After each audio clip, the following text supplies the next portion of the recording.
Oi, pessoal! Hoje a gente vai mergulhar numa ideia bem interessante da psicologia corporal, a de que certas experiências lá do comecinho da vida podem virar tensão física, sabe? Especialmente na área da boca, do maxilar. Bora entender isso melhor.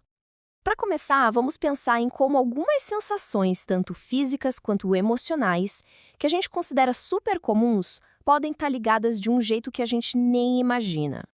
Sabe aquela tensão constante no maxilar? Ou quando a gente se pega rangendo os dentes, às vezes até dormindo? Pois é, isso é muito, mas muito mais comum do que parece. E do lado emocional, já parou para pensar naquele sentimento de vazio? Uma coisa meio incômoda que parece que nada consegue preencher de verdade? Ou então, que tal aquele medo? Um medo bem lá no fundo de ficar só, de ser abandonado por quem a gente gosta. Então, a grande pergunta é: o que liga tudo isso? Uma mandíbula tensa, um sentimento de vazio e o medo do abandono. O que uma coisa tem a ver com a outra? É exatamente aí que a gente vai chegar.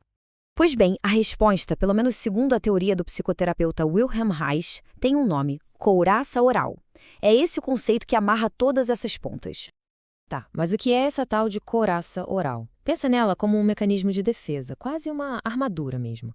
É uma tensão muscular crônica que se instala ali na mandíbula, na garganta, na boca, e que se forma lá na primeira infância como uma resposta a necessidades que não foram atendidas. E o resultado disso acaba bloqueando a expressão das emoções e até o fluxo de energia da pessoa. E o mais interessante é ver como essa couraça tem duas faces. São como os dois lados da mesma moeda. De um lado, você tem as manifestações físicas, bem concretas. O maxilar travado, o bruxismo, aquela sensação de nó na garganta, a respiração que fica mais curta, sabe? E do outro lado, as características emocionais. Uma necessidade gigante de cuidado e apoio, sentimentos de vazio, uma busca que não acaba por afeto e, claro, aquele medo intenso de abandono. Uma coisa espelha a outra. Ok, tudo isso na teoria é interessante, mas na prática, no dia a dia, como é que essa armadura se manifesta? Vamos ver o impacto disso nas áreas mais importantes da vida. Olha, nos relacionamentos, a coisa pode ficar bem complexa.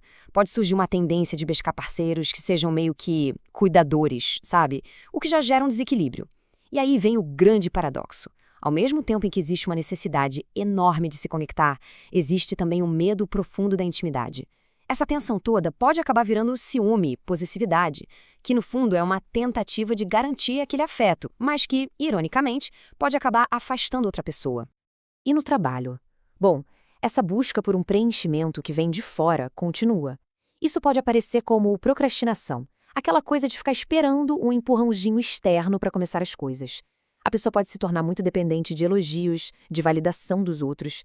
E o mais frustrante é que mesmo quando o sucesso vem, ele pode parecer oco, não preenche aquele vazio. Daí surge uma insatisfação que parece não ter fim. Agora, quando o estresse aperta, essa couraça fica ainda mais forte. A pessoa pode regredir para comportamentos mais infantis, tipo ficar muito passiva. O estresse se manifesta no corpo, com dores de cabeça, problemas digestivos. E aquele medo de não dar conta, o medo do desamparo, pode virar ansiedade forte, até ataque de pânico. E é bem comum também buscar compensações orais, né? Comer demais, beber, fumar, tudo numa tentativa de preencher aquele buraco emocional. Certo, mas a pergunta de US$ 1 milhão é: de onde vem tudo isso? Como essa defesa é criada? Vamos voltar no tempo para entender a origem dessa história. A teoria diz que a raiz disso tudo está lá na primeira infância. A primeira fase pode ter a ver com a amamentação, com a alimentação, seja por falta ou por ser algo forçado. Depois vem a privação emocional, falta de toque, de afeto, de atenção. A terceira fase é um cuidado inconstante, sabe? Uma hora o cuidador é super caloroso, na outra é frio. Isso gera uma baita insegurança. E por fim, traumas mais diretos, como abandono, negligência ou uma separação muito forte, acabam solidificando essa armadura.